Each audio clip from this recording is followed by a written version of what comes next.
Hey guys, Good Marks Goods here, and today I just wanted to show off a couple of these pieces that you might know what they are or have an idea of what they are, or you may never have seen pieces like this at all. And I was on the fence about what they were as well. I guess people could have used them in two different ways. Some people call these Silent Butlers, and well, back in the day they were used for I guess a servant or a butler to take and sweep the crumbs off of a table when they was setting up or cleaning up after a meal. I guess they called it a silent butler because butlers were better seen than heard, I guess. I don't know. Where people used to talk to their butler when they had a butler.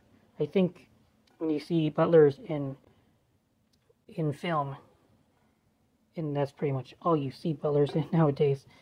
I don't think we really have butlers. I guess the rich people could have a butler, but they would just call them an assistant nowadays, right? The term butler has fallen out of favor. Well, anyway, this one is made by Sheridan, and Sheffield, not Sheridan. I get those markings mistaken once in a while. But you can see both of them, both Sheffield markings and Sheridan markings, on a lot of American silver plate. I've seen that mark plenty of times. I easily know that this is Sheridan. And it's looking at a pretty basic rendition of a butler, I would think. And look at that beautiful horse. I suppose it must be a horse. This is really cool. That insignia should make this butler a little more valuable. I would say it's still basic, and there's still plenty of them on the marketplace. So I would realistically say $30. I would probably be okay letting it go at $20 if someone offered it to me. I'd be like, okay, I guess. These kinds of pieces, I can only imagine will keep getting more and more rare as time goes on. So it might be worth holding on to something like this if your grandma passed it down to you, instead of just, getting rid of it at a yard sale. Even though you're probably never gonna have a butler, and there's a wet tablecloth would do better than to scrape crumbs off of your table nowadays. But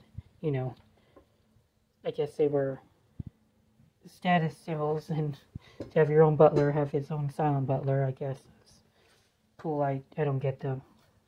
I don't get it, but different times, guys, different times. So this one is a little bit bigger than the Sheridan piece, but it also has a pretty cool fish on it here. Similar style, like has this piece so that you can open it up. Just use your thumb. I think it's also a Silent Butler as well. If you take a look at the back on this piece, I had a lot more difficulty trying to nail down a company. In fact, I've never seen these marks before, and they look really like almost like they were trying to copy purity marks, but definitely not sterling or any silver, I believe. I am fairly confident that just by feeling the material and looking at it, it's not silver. It's silver plated. I'm fairly confident in that assessment. Yeah, I don't think it could have. Yeah, I just don't see sterling silver quite being like this. So it is. It's got to be on copper. It has to be a copper piece. But anyway, yeah, these marks are a lot are a lot rarer than something like Sheridan, because I don't find something like this very often. But they are very beautiful markings, and maybe one day I will have enough time to really dig down and figure out what company made this piece. But anyway, I would also say maybe I would ask a little bit more for it because of the unknown hallmark.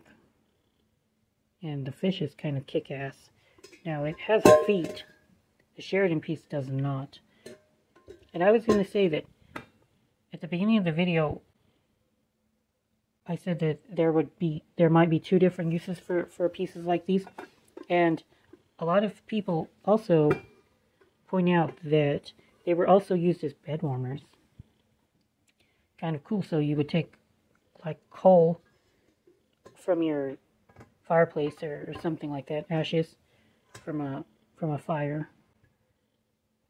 So you put it in the silver pan and you'd slide it under your bed, and that should give it some nice warmth during a cold night. Of course, we don't have to do that now with indoor heating, but you know, if energy prices keep doing what they're doing and inflation keeps going out of control, maybe stuff like maybe weird objects like a Silent Butler bed warmer would come back in vogue. I don't know about that, but maybe. Who knows about the future? Maybe we'll be reading in candlelight again, and at least that is possible. I do not ever say anything is impossible with how the economy looks, with possible supply chain, yada yada, you know. Energy is more and more difficult to come by these days at an affordable price. And there may be one day where, or at least a bad year or season where perhaps it will be difficult to heat your home. It's a real possibility. I would say it's a tail risk in America at least, but in Europe, if the war continues or gets worse, there's already talks about diesel and fuel prices surging in places like England and Britain and the EU. So hopefully they will not need a Silent Butler to warm their beds, but just praying and hoping. All right, guys. Hope you all enjoyed these Silent Butlers. Just two neat little picks that I've acquired lately, and I will go ahead and list this one at least. This one I might keep until I can identify the maker, or I might just list it as well and ask for a little bit more, and I'll be happy with that. All right. Good marks, goods out.